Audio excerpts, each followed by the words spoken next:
This is your Thacker, and with Kingdom of the Planet of the Apes being only a few months away, I thought we'd take a look back at my favorite Apes movie, Dawn of the Planet of the Apes.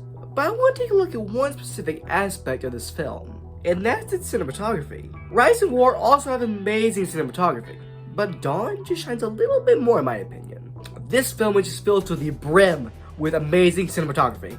But today, I want to take a look at two scenes in particular, which are both one-shot scenes. Which are scenes in movies that can either be very long or very short. And it is a one complete take, no cuts. Personally, this is one of my favorite things ever. Kinda love one-shot takes. The first one-shot we'll be taking a look at is the one near the end of the Apes attack on the city scene. Setting up the scene happens after Koba, this film's villain, shoots this film's main character, Caesar. Now all throughout this film, the main goal is to prevent a war between apes and humans. But after Caesar is shot and presumed dead, Koba manages to convince the other apes to wage war on the humans. And that's exactly what happens. A carnage-filled battle ensues. The ape side and the human side both seem to be at a standstill, but then the human side brings in a tank.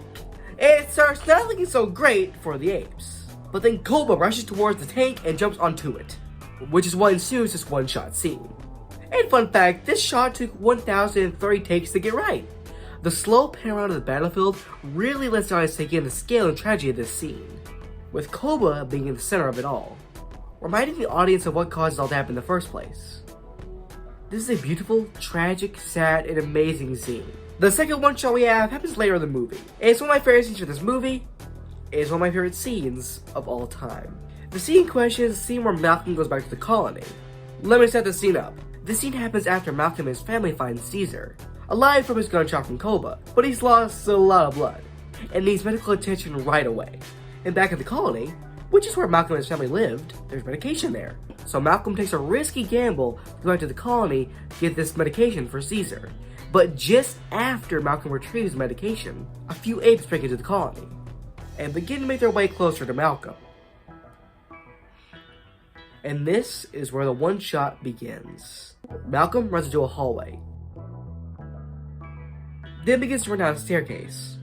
But at the end of the stairs, more apes break into the colony. So Malcolm's forced to run back up the stairs, and back through the same hallway, and into a different hallway, and heads for a door ahead. But some apes scramble past it. Malcolm barely avoids being seen and ducks past. Malcolm runs through the hallway in front of him, barely avoiding bullets, then a barrel with more apes. Malcolm runs into a room where he can finally get a chance to breathe, ending the one shot. This scene works so well on so many levels. For one, the music. It's not in your face loud, and it's very subtle, and slowly rises as the scene goes on, helping increase the intensity. The camera is also behind Malcolm, following him the entire time, making it seem like you're almost in the scene with Malcolm, and it creates a level of uncertainty, not really knowing what's ahead of Malcolm. The apes also sound spectacular in this scene. Their calls and howls almost have an echo to them, which honestly makes it pretty chilling.